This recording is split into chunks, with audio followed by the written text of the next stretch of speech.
Hi people, меня зовут Лиза, это проект Backpack, третий мега насыщенный эпизод. Поехали!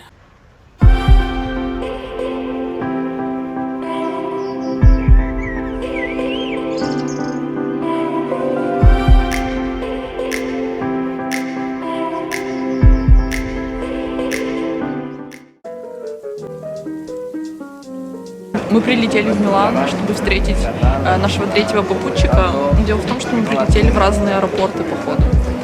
Поэтому наши приключения продолжаются после спокойного дня в Берлине. Так, как добраться с Бергамо, с аэропорта до центра? Найдите... Нет, ревизион. Мы купили билет в этой компании. Он стоит 7 евро. Ехать 50 минут. Платформа 4 у нас. Если вы, как Настя, прилетели в аэропорт Милан-Мальпенса, то вы можете доехать до центра, первое, на автобусе, он будет вам стоить 8-10 евро, или на поезде, но это обойдется вам в 13 евро. Benvenuta a Italia. Sognavi Puerto Rico, ma se restiamo insieme è un paradiso anche Ostia Lido. Brucia il sole in ufficio che voglia che hai di scappare, uscire dall'acqua coperti di sale, mare blu profondo, sulla pelle il vento, intorno solo gente che balla, che balla, che balla. Но прежде чем мы отправимся по итальянским городам, я вам расскажу, что произошло с Настей. Дело в том, что она должна была ехать на ночном трансфере с Питера в Лапенранту, но до последнего она не знала ни места, откуда она едет, ни время. После настойчивых звонков в компанию, название которой вы здесь видите, она узнала то, что она уезжает ночью в 1:30 с метро Московская. Но дело в том, что там ее никто не забрал. Мы обзвонили несколько компаний, но нигде не могли найти место. И мы решили скинуться на самолет Питер-Милан. Это был самый оптимальный вариант. Ну а теперь давайте посмотрим на Милан. У нас было буквально пару часов на погулять, поэтому мы рванули прямо в центр, и вы поймете, как мы бежали по трясущейся камере. Иду. Что за красота? На улице 30 на секундочку. В эту минуту, как никогда, подойдет это слово. Фокальдо.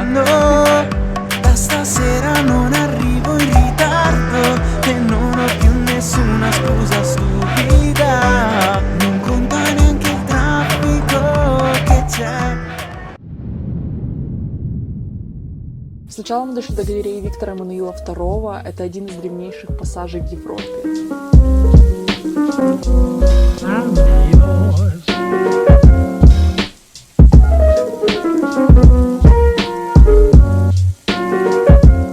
И вот, наконец, мы дошли до главного пункта нашего назначения – Миланского собора. Храм начали возводить в XIV веке. Отделка некоторых элементов фасада завершилась только к 1965 году. Он полностью построен из белого мрамора. Внутри хранится золотая статуя Мадонны, покровительницы Милана. В ясную погоду с крыши собора видны вершины Альпийских гор. Но у нас, к сожалению, не было времени посетить собор. В какой-то момент раздался мощный хлопок, поднялась стая голубей, она начала летать вокруг площади, как выдрессированная, это было нечто.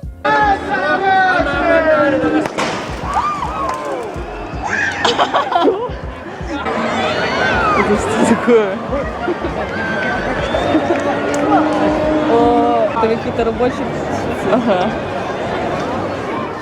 В Милане есть очень интересный магазин компании Apple. Он с водопадом. Милан хоть и каменный город, но в нем активно занимаются озеленением. Поэтому есть много парков, где можно набрать питьевой воды. Воду можно брать в таких фонтанчиках.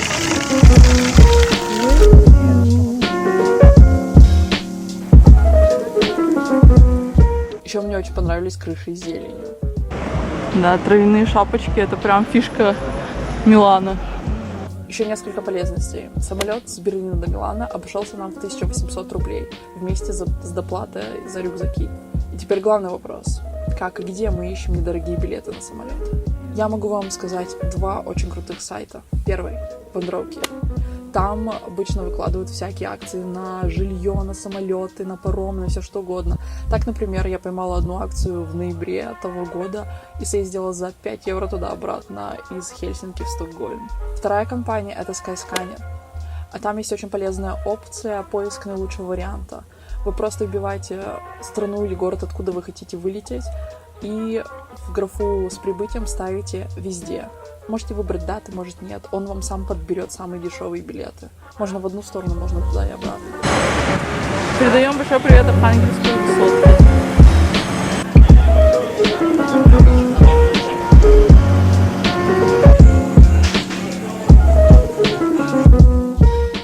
Так, что у нас в Милане с ценами на еду? В магазин мы не заходили, мы кушали в пиццерии. Вот и принесли нашу Уна Пицца Гранде. Да, Татьяна? И апероль шприц. Стоит такое удовольствие 8 евро. Да, давай сейчас и 8 евро. 2:30 мы наконец-то встретились все на центральном вокзале в Милане и отправились в курортный городок Римини. Ехать до него 4 часа. Мы покупали билеты заранее в интернете, потому что они могут быть там гораздо дешевле, чем если вы купите их прямо на вокзале. Его на вокзале можно купить вот в таком вот автомате.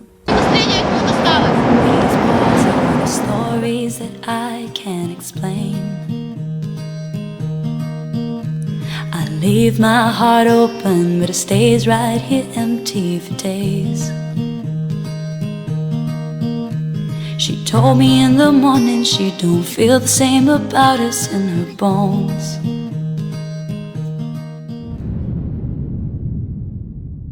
Приехав в Римини, мы заселились в отель, который обошелся нам 140 евро на троих за 3 ночи с завтраками. Сам отель находится прямо у моря. Бронировали мы его на сайте booking.com. Еще одна важная штука. В Италии есть городской налог, который взимается с туриста. А он обычно составляет 1-2 евро, зачастую 2. Поэтому будьте к этому готовы, он доплачивается на месте. Ma non mi ricordo dove. La strada del successo fa vincere soldi, fa perdere amici. Oh no, bambini e banditi ai miei show. На следующий день мы отправились в Сан-Марино. Это одно из самых маленьких государств в мире, меньше только Ватикан. Как до него добраться? До него можно добраться на автобусе вот этой компании за 10 евро. Остановка будет показана здесь. Здесь же возле остановки находится информационный туристический центр, где вы можете купить билеты на автобус, посмотреть расписание и взять карту Сан-Марино. В Сан-Марино живет всего 33 тысячи человек, а сама страна располагается на склоне горы Монте-Титано, которая находится под защитой ЮНЕСКО. Виды сверху просто захватывающие. 3 вершины этой горы венчают башни, первая из которых была построена еще в XI веке. Эти башни символизируют свободу Сан-Марино, а с XIV века их изображают на гербе государства. La strada del successo fa vincere soldi, fa perdere amici. Oh no, bambini e banditi ai miei show. Calypso, corri ragazzo nei vicoli, 100 sirene negli angoli, nessuno cercherà nel tuo cuore. Calypso, cerchi per strada miracoli, gli altri ti... В Сан-Марино находится скульптура «Дети Беслана», установленная в 2006 году в память о жертвах террористического акта в Беслане. На городской площади Пьяцца делла Либерта, что в переводе означает «площадь свободы», располагается мраморная статуя свободы и Палаццо Публико, главная резиденция правительства.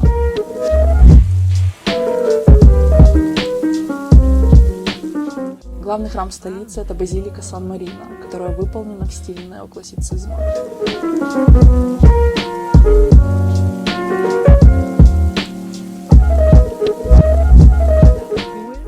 Башня Лечесто – одна из 3 знаменитых башен Сан-Марино. Впервые она упоминается в исторических документах с 1253 года. Так, ребята, лайфхак.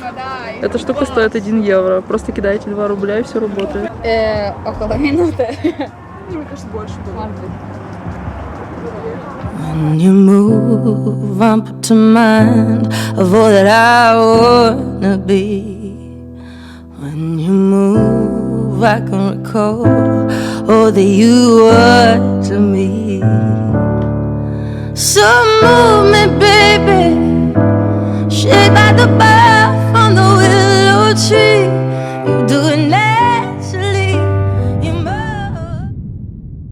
Что касается еды, то в Сан-Марино мы зашли в обалденный ресторанчик, название вы его видите здесь, и поели самой вкусной пиццы. Она стоила нам 7-8 евро, и мы еще заказали апероль шприц за 5 евро.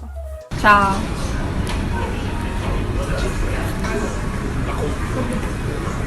Вечером мы вернулись в Римини и следующий день посвятили ему.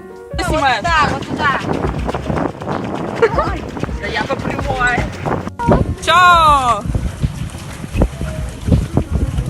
Давай мы почти этого дельфина нагнали. Дельфин-убийца! Остановитесь! Вы арестованы! Мы взяли катамаран на час. Там есть небольшие катамараны за 10 евро в час, но мы взяли большой за 15.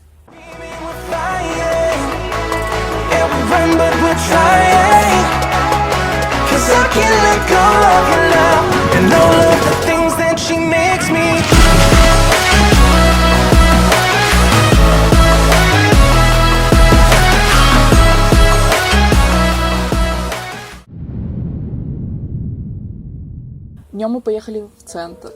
Автобус по городу в Римени стоит 2 евро. Что касается еды, то мы питались в кафешках. Пицца в среднем стоит 6-8 евро, апероль шприц около 5, литр домашнего вина 8 евро. Мороженое обычно от 2 до 2,5, но там огромные порции, оно очень вкусное. Один раз мы решили потратиться и взяли пасту с морепродуктами. Обычно она стоит в районе 13-16 евро. Чисто девчонки чистят креветки, потому что им принесли неочищенные. Короче, мы взяли пасту в Италии с морепродуктами. Больше никогда не возьмем. Вам тоже не советую. Пока вы чистите этих креветок, паста стынет, настроение пропадет.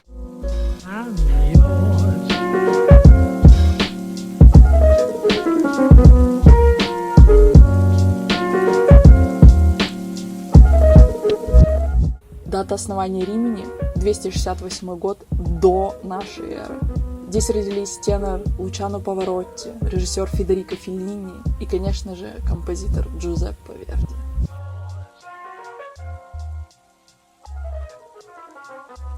Одна из главных достопримечательностей – это арка императора Августа. Это одна из древнейших арок во всей Италии. Ее возвели в 1 веке до нашей эры.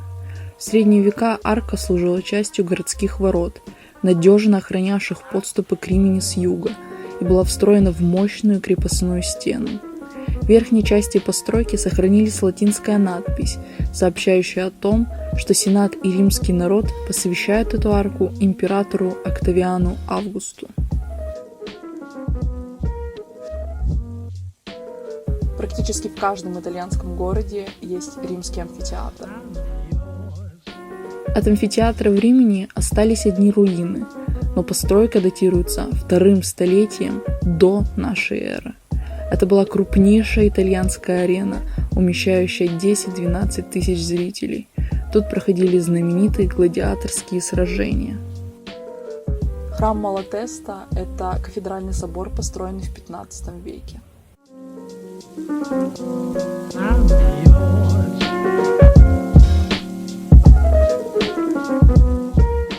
Площадь 3 мучеников получила свое название в 1944 году в честь 3 итальянских партизан, которые выступали против режима Муссолини. Они были повешены здесь, прямо у всех на глазах.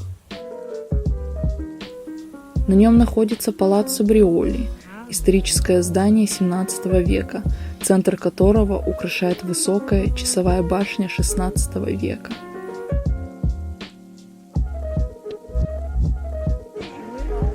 Вокруг площади Кавур расположены главные архитектурные достопримечательности – средневековые палаццо и городской театр. На самой пьяцце установлены фонтан из белого мрамора XVI столетия и памятник папе римскому Павлу V, относящийся к XVII веку. Мост Тиберия был возведен в 1 веке. Местные называют его мостом дьявола, потому что столько тысячелетий без помощи сатаны он не мог просто выжить. Строили его римляне. Они были отличными инженерами. Именно они придумали гремучую смесь из вулканического пепла с известью, которая стала аналогом бетона.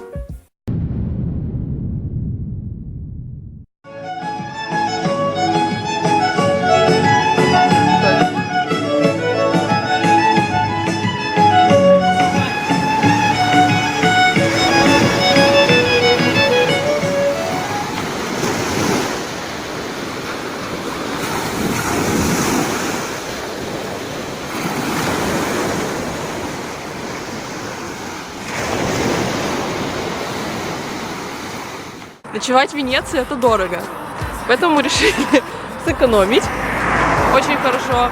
И теперь мы ночуем где-то здесь. Я считаю это успешно.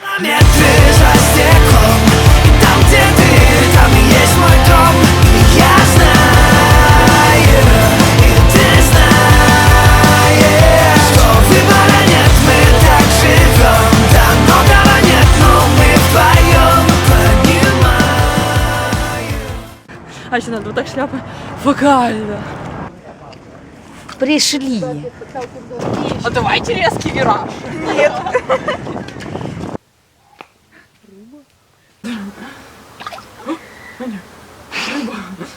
На следующий день мы отравились. Мы взяли это стиль галош.